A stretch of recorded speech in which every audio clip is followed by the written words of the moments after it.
Welcome to Slingshot Fever. Hey shooters! Today, I've got something super interesting that you don't want to miss. Of course, it's a slingshot, but it's a pretty interesting one. Stay tuned. So today's interesting slingshot is absolutely interesting. It's a slingshot, and it takes tubes. Now, I will tell you all, these are not the tubes that came on here. The tubes that came on here were horrible. As far as the attachment method, we just have this little clip here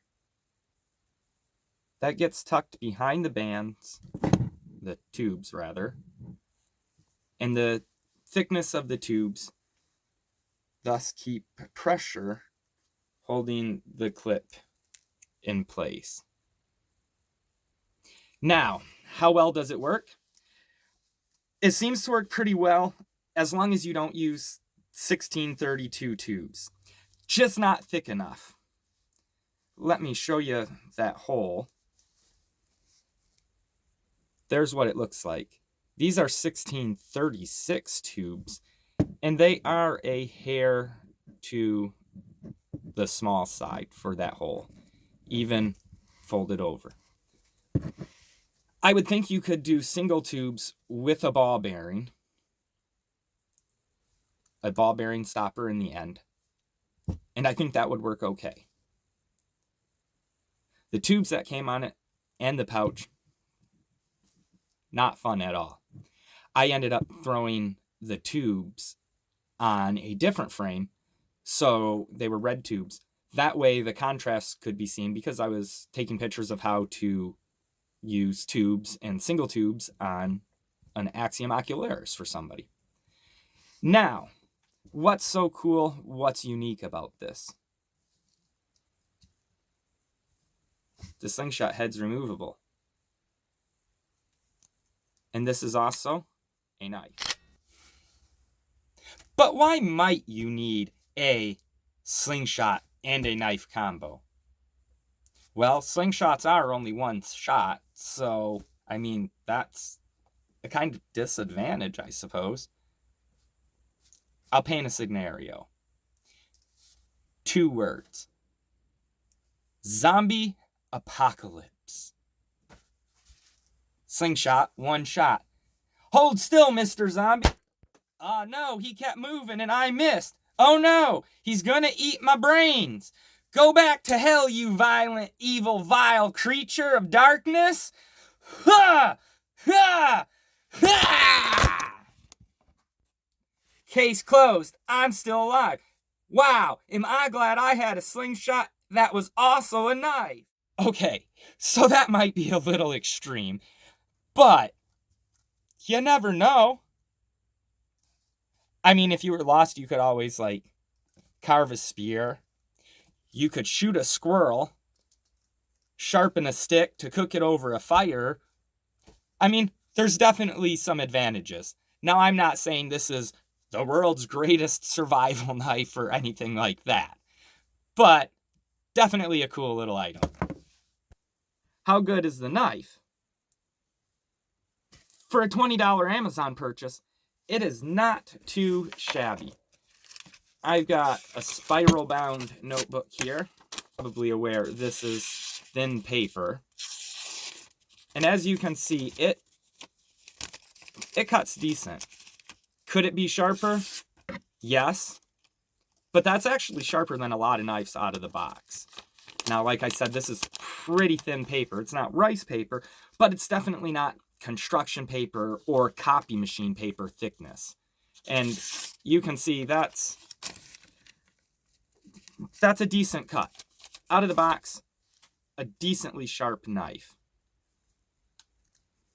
It is not spring assisted. It does have the thumb flipper, or the finger flipper there, and the thumb stud.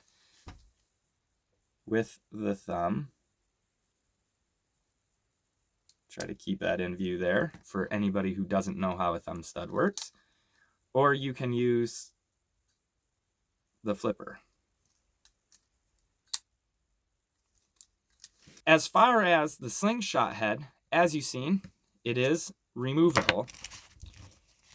Does not fit in your pocket well with the slingshot head attached. However, if you want to carry it around, you can stick it in your pocket and have a glass breaker tip on there. I haven't tested it, but I'm pretty certain that's going to break some glass. Press this little button here, slip it in and it locks in place. Depress the button, pop it out, push the button again, slide in the slingshot head. Push the button, pull it out, push the button, pop it in. And you can hear it snap in there. It is really secure. I was actually pretty impressed on the strength of that connection. Good, decent box. Didn't just come in a bag.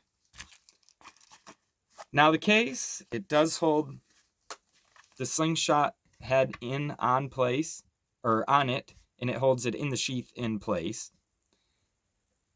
Your glass breaker tip, if you want the slingshot head, you can slip it right in that pouch. You do have a belt thing. As far as anything cheap on this goes, I would say the case is the weak point. You can see it's not real leather, it's that vinyl-y fake stuff, and you can see it's kind of peeling there and stuff. Not bad for $20.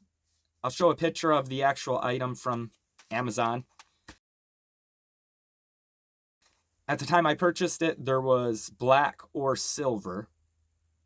Obviously, I went with the black one. But a great little item for 20 bucks. I wouldn't say it's a great everyday shooter simply because I am not a giant tube shooter. I'm not a giant tubes fan. I much prefer the flat bands. But as far as a novelty, have fun, play around with, throw it in a survival backpack or something, because the tubes, we all know, last much, much longer than the flats do. Cool little item. Lots of fun. I've been flinging the clay pellets with it and the clay balls. Hence the reason for the 1636 tubes that I've put on here. But like I said, those are a bit to the small side, and I do have to watch that they don't pop through. But all in all, great little fun item. Be sure to like, share, and subscribe if you enjoyed this content. And as always, shoot safe, shoot straight, and God bless.